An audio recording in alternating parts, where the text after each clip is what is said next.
All right, good morning. Good to see you all there. Thanks for that song, Mo. Hey, Mo.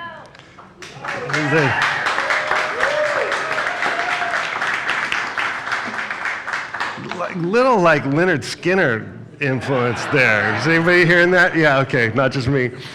I love that, though. So good.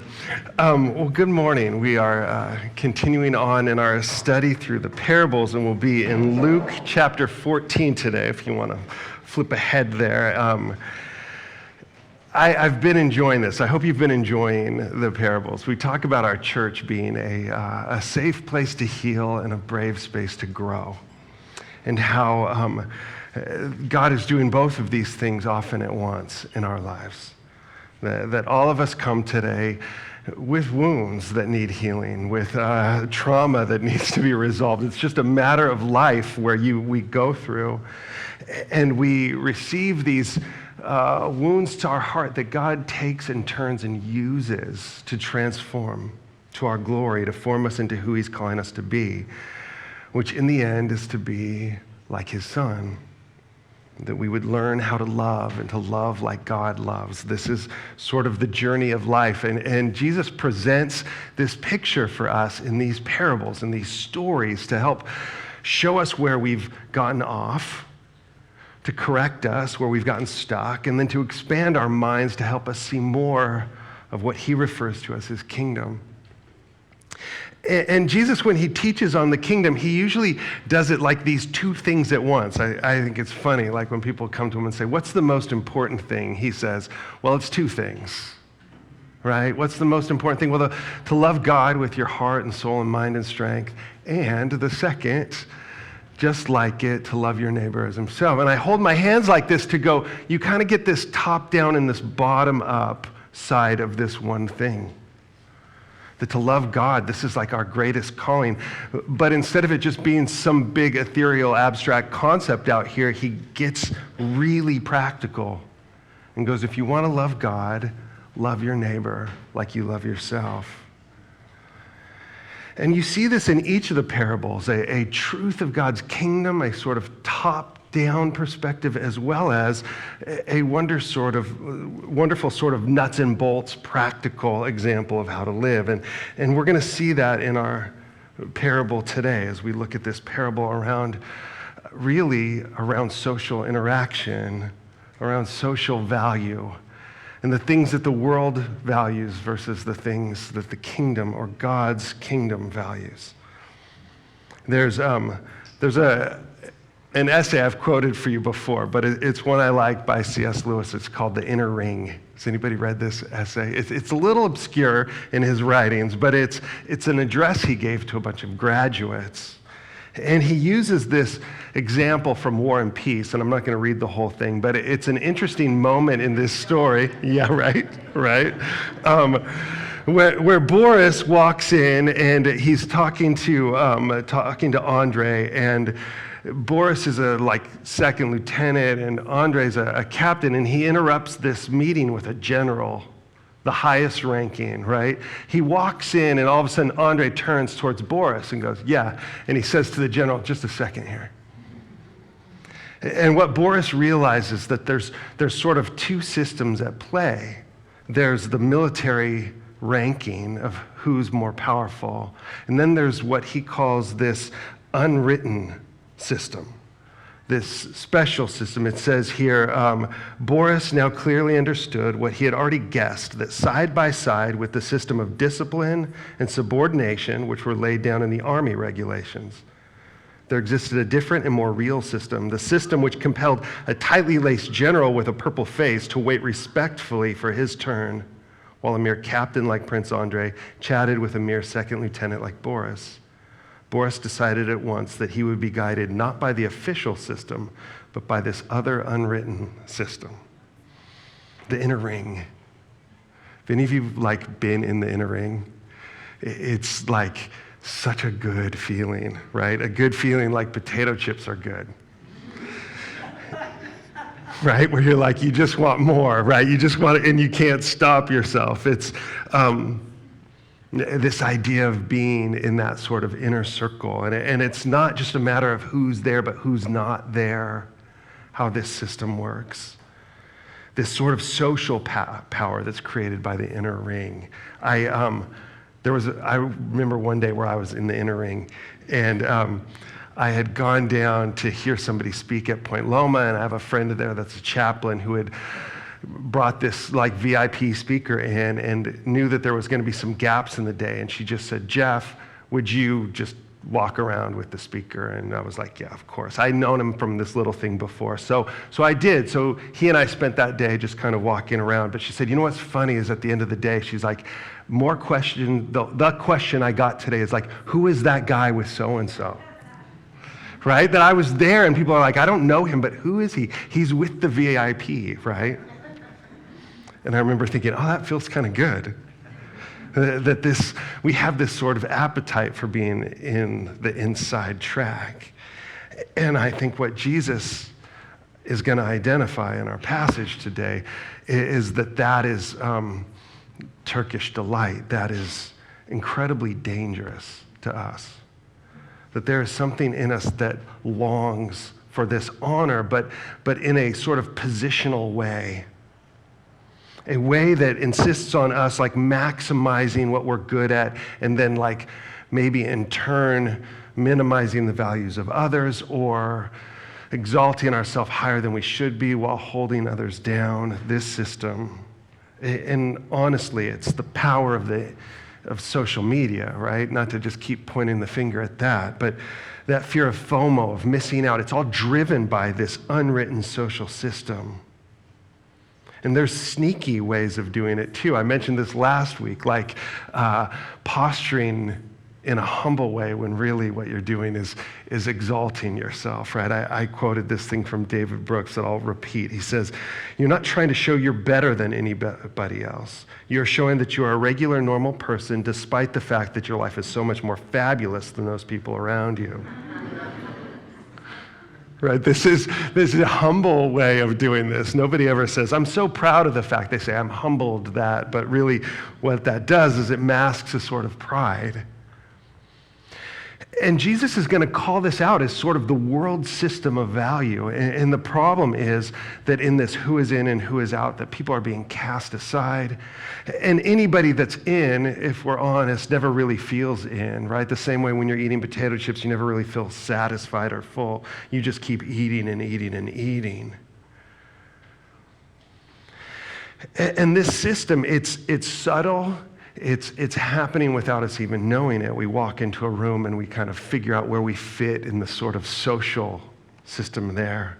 How important am I? How do I measure up? And probably all of us have this way of putting ourselves sort of on the top end, right? How many of us think that we're an important person or think that we're special? I think the last time they measured that, it was like 80% of people think they're special, right? Which that means you're, right? You can't all be. These ways of looking at ourselves. And Jesus is going to walk into this social circle because he's at the beginning of his ministry. And people recognize him as intelligent. And they recognize him as powerful.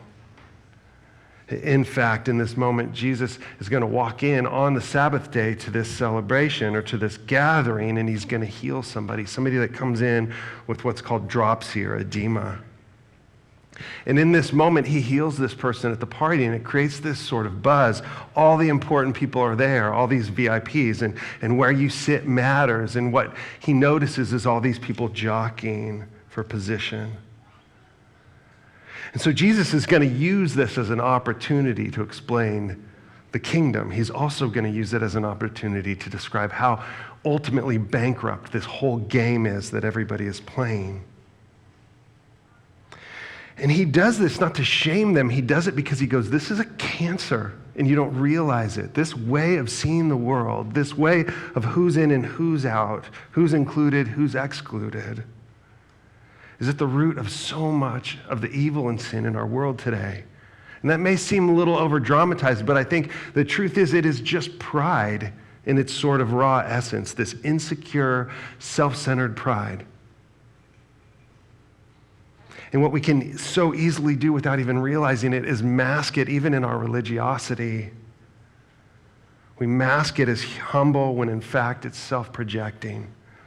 And Jesus is going to say, ultimately, we try to hold these two things at once, and they cannot coexist, not long term. And in Luke 16, he says, no one can serve two masters. Either you will hate the one and love the other, or you will be devoted to the one and despise the other. You cannot serve both God and money. And that's a little ominous because most of us are trying to do just that. How do we serve God and money? How do we maintain a sort of social clout at the same time, make sure that everything is good between God and I? And he's saying these desires at a certain point start to tear against each other. It creates a sort of hypocrisy in the heart. And so if you look, hopefully you're there at Luke 14, if you look at verse 7, Jesus is going to start to teach in this environment. I mean, I wonder if they knew he was this sort of rising star, maybe even gave him a platform, like, Jesus, do you have anything to say? And they're going to sort of regret asking him that, right? In verse 7, it says, now he told a parable to those who were invited when he noticed how they chose the places of honor, saying to them, when you're invited by someone to a wedding feast, do not sit down in a place of honor, lest someone more distinguished than you be invited by him. And he who invited you both will come and say to you, give your place to this person, and then you will begin with shame to take the lowest place. But when you're invited, go and sit in the lowest place, so that when your host comes by, he may say to you, friend, move up higher. Then you will be honored in the presence of all who sit at a table with you. For everyone who exalts himself will be humbled, and he who humbles himself will be exalted. It's like a little hack almost. How do you keep this thing in us that's starving for honor and to try to possess it? What do we do about that? And Jesus says, well, it's real easy. Just when you walk into a social situation, just choose the worst seat. If you're supposed to be sitting somewhere higher, somebody will come get you. But how embarrassing when you fight for that seat only to realize it belongs to somebody else. It's so pragmatic, right? But in the end, Jesus is saying it's about humility, which we see again and again is at the core when it comes to character, when it comes to love, when it comes to wisdom. In fact, Jesus here may be just quoting from Proverbs. Proverbs 25, 6-7 says, do not put yourself forward in the king's presence, or stand in the place of the great. For it's better to be told, come up here, than to be put lower in the presence of a noble. And this is what's interesting. Honor is not a bad thing. Glory is not a bad thing. It's just that we are so bad at handling it, aren't we? The second we get it, we do something weird with it.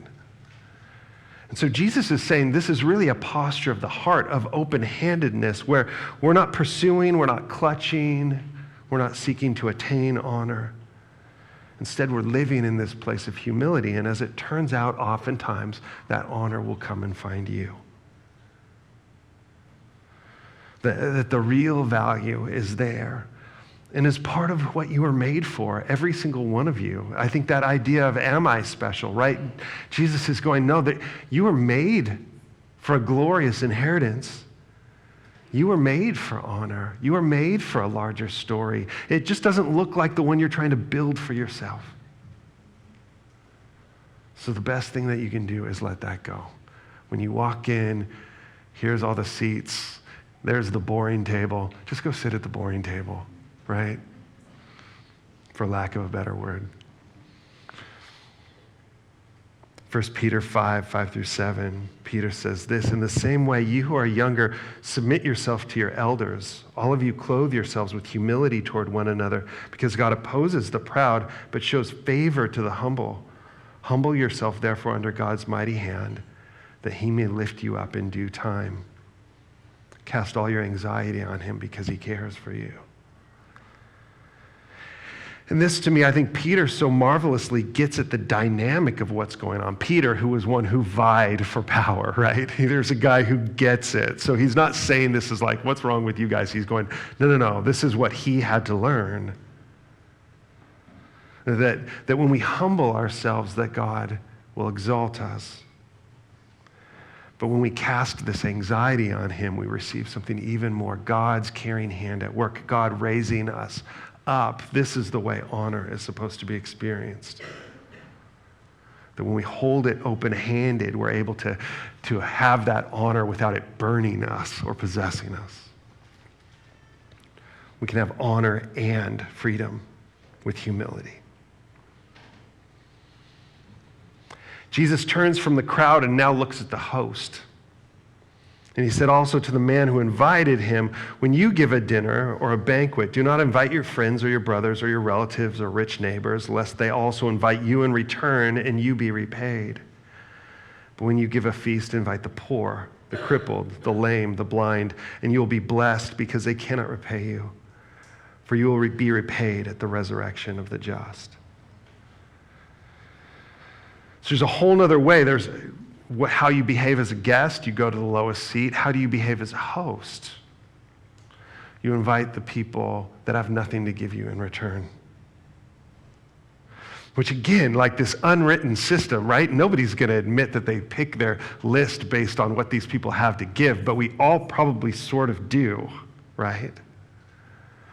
Like, if we can get the cool people here, then it really will be a party. How do we get a guest list where everybody's like, oh, that was the place to be? In fact, if you get the cool people, then everybody will want to be there, right? This is how you throw a really good party. And Jesus is saying, this isn't how I throw a party.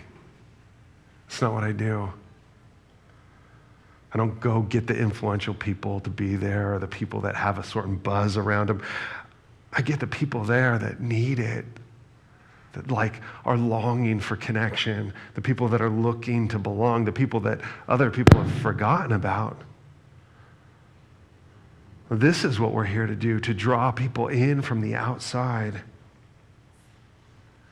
And remember this, Jesus is talking about how the kingdom works, which really is about abundant life, right? It just shows you how wrong we get this.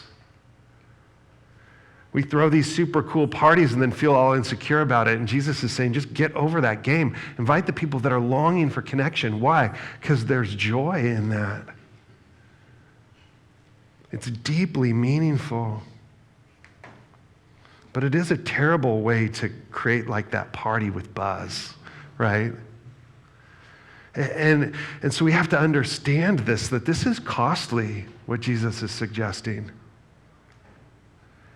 It's a discipline. And again, like that way we try to play both of these things at once. But when we throw that party where it's the cool place to be, it's just another version of the world's party. It looks nothing like the kingdom of heaven. The kingdom is one that is outward facing and drawing others in. The kingdom is one that looks for those that are hurting or seen as having no value, and looking at them with their true value intact. Because this is the way that Jesus sees. He looks at every single one of them and sees that heart of a child. How often we pay attention to people with power or prestige or clout or reputation. I think about this even like the people that I rush to respond to their email, right? Because I want to make sure that person, feels like, oh yeah, Jeff's paying attention to me, right? Like the tendency to think about that in terms of a whole system of like, who matters most? What would it be like to flip that whole system on its head as you're scanning through your emails? Right? To find the people with nothing to repay you and address them first. Do you see what I mean? And he's not trying to create some hard and fast legalistic set of rules here as much as he's trying to get us to retrain our hearts. That heart that longs for that self-recognition to instead experience this selflessness, this freedom, a self-forgetfulness. Because it's that person that's truly at peace and that person that's truly able to experience joy, the one who's forgotten this whole game. And this exclamation breaks out at this point in the party. It says, when one of those who reclined at a table with him heard these things, he said to him, "Blessed is everyone who will eat bread in the kingdom of God." Which is, I think, I looked up the technical term for this. It's called a bromide. It's like a statement that somebody makes where in a like awkward moment, they just shout something out, like positive, like, we'll die for you. Like, whatever this is trying to lighten the tension. I love you, man. Somebody shouts this out. Blessed is everyone, right? As Jesus goes, hey, even the least are going to get in. This guy shouts out, everybody gets in. And Jesus goes, well, and in verse 16, it says, but he said to him, a man once gave a great banquet and invited many. And at the time for the banquet, he sent his servant to say to those who had been invited, come, for everything is now ready. But they all began to make excuses. The first said to him, I've bought a field, and I must go out and see it. Please have me excused. And another said, I have bought 5 yoke of oxen, and I will go examine them. Please have me excused. And another said, I have married a wife, and therefore I cannot come. And this, I think as we read this, you hear these people saying, yes, I'm going to be there, and then they don't show up, right? All the introverts now are like, ooh, that's my move. And I don't think that's what Jesus is talking about here.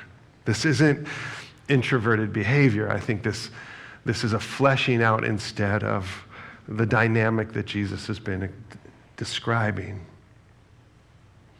And these are people that say, oh, yeah, with kind of their lips, like, sure, I'll be there. But in the end, for very petty reasons, decline the invitation. They check yes on the RSVP and then they don't show. And why? For a set of reasons. And commentators have debated, is there something more to these reasons? And I'm one of those that thinks there is. That these are last-second cancellations, but there's something almost sinister behind them. It's dismissive. But also might point to competing matters of the heart. So I'm just going to take a stab at it. The recent purchase of land. This is somebody who goes, yeah, I was going to come, but I made this business deal the last second, and I'm on my way there to do it, right? A sort of impulsiveness, or like, yeah, sorry, I was going to be there, but all this stuff I've got going on, right? It's this way of demonstrating a level of importance, like, yeah, I was going to come to your party, but I have much more pressing matters to attend to. I'm that important, right? This guy's made a business deal. Please excuse me. Crosses his name off the list. The second guy, he goes, and again, like part of the suspect, like he's going to this sort of evening gathering, and you're like, you're going to check out your field now? That's like odd timing, right? The second guy, I bought these oxen and I've got to go see them, right? And I read this one commentator who said, let me see if I can find it. I'm off my notes here. This idea of like buying a car that you haven't seen. Oh, calling your wife and canceling dinner because you've just bought a used car over the phone, and you're now going to go to the used car lot to find out what kind it is, how old it is, and whether or not it will start. Like, I bought these oxen, sorry, got to go check them out, right? Like, as opposed to, you didn't check these things out before you bought the oxen, right? It's kind of a weak excuse. This other guy, oh, I just got married, and which some commentators would say is more of maybe like a sexual reference, like, sorry, my passions have distracted me from the party. Whatever it is, what you see is these people that can't be bothered. The preparations that the host has made, the invitations that he's extended, these people with this sort of social clout all find themselves just a little too busy or preoccupied or too focused on their own self. They're thinking to themselves, well, you'd be honored if I showed up, but I just don't have the time. And so the story goes on. It says the servant came and reported these things to his master. See, the servant had gone to all these people's homes to just remind them, hey, the party's about to start. And they're like, I won't be here. And the servant came and reported these things to his master. Then the master of the house became angry and said to his servant, go out and quickly to the streets and the lanes of the city and bring in the poor and the crippled and the blind and the lame. And the servant said, sir, what you commanded has been done, and still there is room. And the master said to the servant, go out to the highways and hedges, compel people to come in, that my house may be filled. For I tell you, none of these men who are invited shall taste my banquet." And Jesus takes this story and he's putting it in very practical terms. This is how you behave at parties. This is what it's like when you host parties. But then he casts this all through this parable in this much larger timeline. That these sort of patterns of the heart have what looks to be ultimate consequences. That the people that simply don't have time today are not going to have time tomorrow. That our behavior has this way of compounding and building and setting this course for our lives. It becomes harder and harder for us to change course from. And Jesus says this is what the host, this is what the king will do, is he's going to go out and offer this to whomever will come. To all the outcast groups, to all the people with the sullied reputations, to the people that society looks down on. Guess what? These are the people welcomed in. And even then there's room, so he goes out beyond the boundaries. And he says, compel them. Why? These are people that are so broken. These are people that feel so much shame that when somebody comes out and extends love to them, they look at them with suspicion and distrust. Nobody has treated them well. Nobody has extended generosity. They have nothing to give in return. And Jesus is going, this is the offer of the kingdom.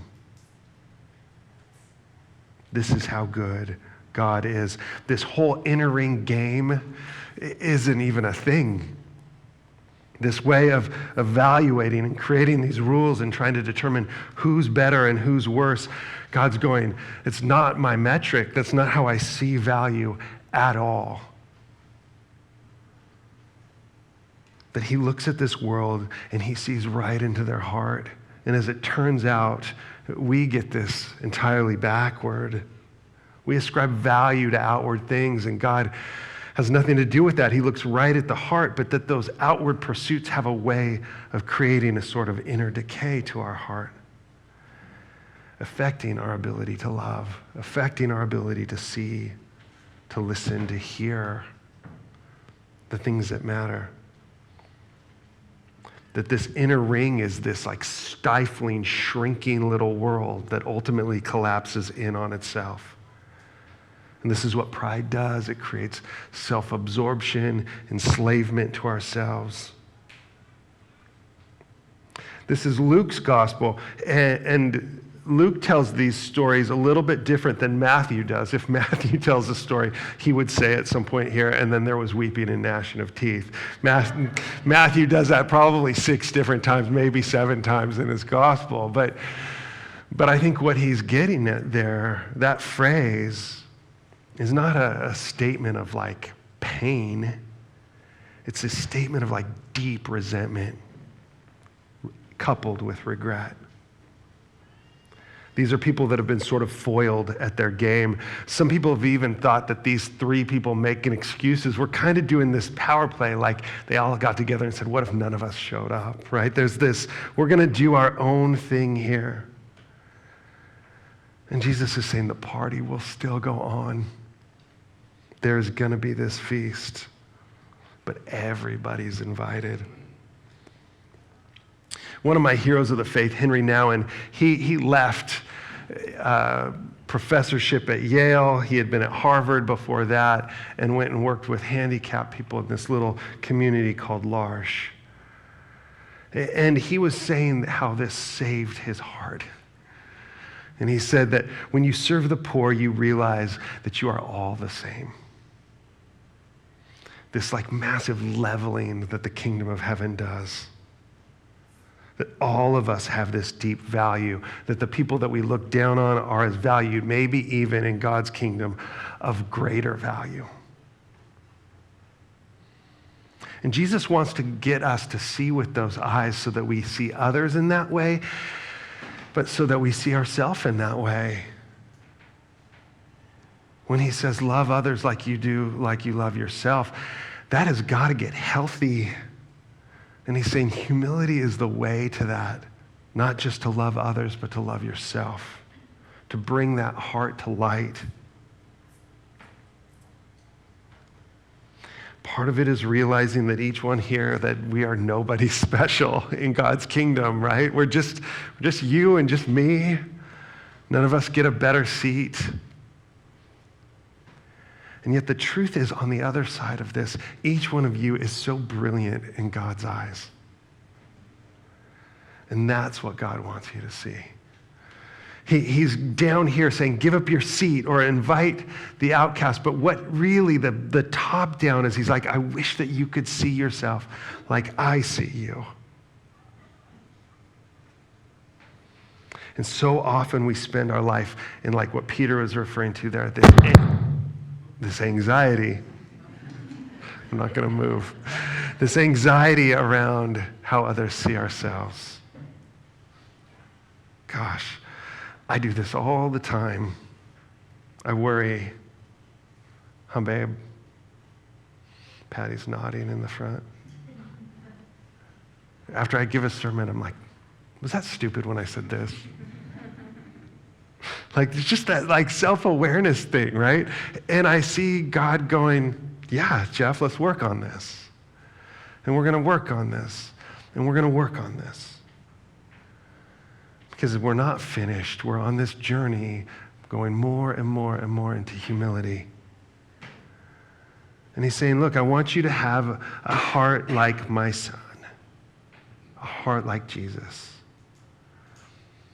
I love this quote from Dallas Willard. He says, people exist to love as Jesus loved. Indeed, the aim of God in human history is the creation of an all-inclusive community of loving persons with himself at the center of the community as its prime sustainer and most glorious inhabitant. Isn't that cool? God at the center of this thing, this loving community. He's trying to show us how to behave in such a way that that is what our hearts long for. So that our heart longs for heaven instead of longing for this like self-centered focus and obsessiveness. God's breaking us of the one and inviting us to the other.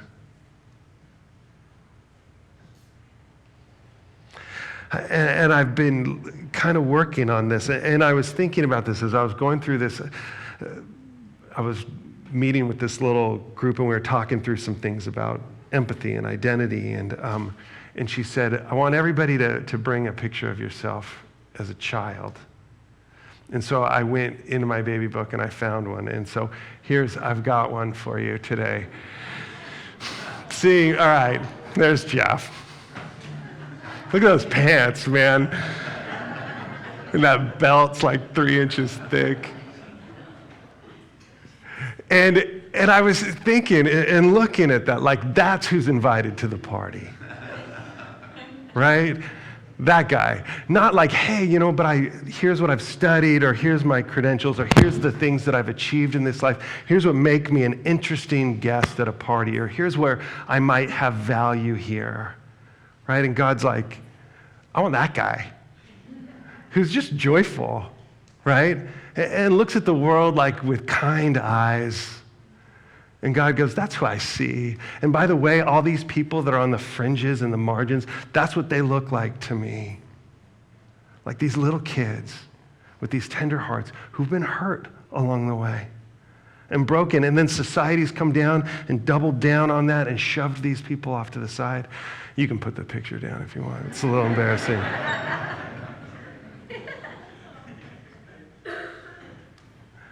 And this community of belonging, this is what Jesus was all about. He's like, this is how you throw a party. Is you find those people there that have lost sight of that value, and you bring them in and you pour out compassion on them. This is how the kingdom of heaven works. This is how you are salty. This is how you create a beautiful community of belonging. And it starts by seeing yourself in that way. Maybe it doesn't have to start by seeing yourself, but that's an integral piece. By seeing what actually is valuable about you, which is your heart. And Jesus is saying, when you live in this way, this is what you get back at the resurrection of the just, like you get back your heart. This is what's being formed. This is this thing that is of eternal value. I read this from Brené Brown. She says in her book, Braving the Wilderness, true belonging is the spiritual practice of believing in and belonging to yourself so deeply that you can share your most authentic self with the world and find sacredness in both being a part of something and standing alone in the wilderness. True belonging doesn't require you to change who you are. It requires you to be who you are.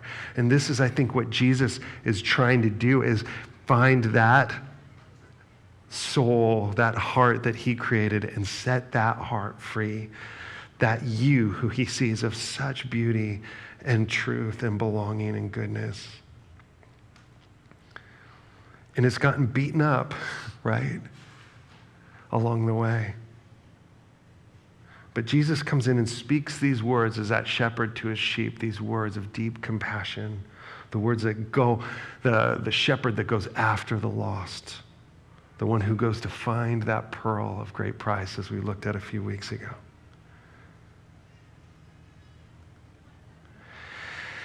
And so Jesus is going to model this downward path that ultimately is going to lead him to the cross. And yet what do we find as Paul writes in Philippians, what was on the other side of that downward descent was glory, honor. That is what awaits, and this dying to self becomes necessary, and in that freedom for that restoration, not of this like cheap, self-possessed value, but true honor, to be seen in that vulnerable, transparent state, to shine with that light of God's love. Henry Nouwen says, the great paradox which Scripture reveals to us is that real and total freedom is only found through downward mobility. The Word of God came down to us and lived amongst us as a slave. The divine way is indeed the downward way. And yet what we find out is it's also the upward way. It's the way to abundance, it's the way to joy, and it's the way to freedom. Some questions as we close. Number one, what practical way might you break yourself from playing the social value game? How can you stop seeking the place of privilege and position, not self-sabotage, but instead stepping off that treadmill? Does that make sense? Like, don't go out there and self-deprecate. Don't go out there and be insecure. Just step off that treadmill. What would that look like practically in your life? For a lot of us, maybe you're going like, look, I'm already off social media. Good for you. Or whatever. Maybe you're like on social media all the time, but need to figure out some way to manage that, right? Maybe this has nothing to do with social media, but everything to do with friendships and interactions and how that all works. What are the ways we place value in others' opinions of ourselves? Number two, what are my excuses I use for not showing up? How do I hide behind business? How do material things keep me from generosity? How do my desires hold me back from honoring others and my commitments? You hear Jesus saying, like, hey, if you RSVP, show up. This is what Kelly would be saying too, by the way. She always tells me, did you RSVP? Then you have to be there. That's right. But what are the things that get in the way of my commitments and my follow through? What are the ways that I deem myself to be more important, too important to stand in line? And number three, how can you play host for the outer rings? How are we serving the least? Not so much church programs that we support, but actual time and relational investment. I mean, we should be as a church doing that as well. But I think Jesus is encouraging each of us as individuals that we go into our day looking for that person that's left out, for that person that's lonely and on the fringe, for that person that doesn't feel like they belong. This becomes our assignment, to go find those people and pull them in pull them into relationship, pull them into connection, but most of all, to show them God's love for them. And maybe as like a bonus assignment this week, go back and find a little picture of yourself as a kid. And just take a look at it now and then to realize that this is where your value lies. Not in some outward performance, but like look into those eyes of that kid and see what God sees when he looks at you. Would you stand with me? And if you'd like prayer this morning, we will be down front to pray. Maybe you're coming in and you're like, I don't feel like I have any value. Let us pray together. We would love to pray with you. Maybe you're struggling with this. Maybe you're still struggling with that way of looking at the world through the eyes of judgment. We would love to pray with you for freedom, for a deep infilling of God's love. We've got some coffee and pastries out there too for those that are feeling a little bit peckish, but let me leave you with a blessing as we go. That God would bless you and keep you. That God would make his face shine on you and be gracious to you. That God would lift up his countenance on you and give you peace. God bless you. Love you guys.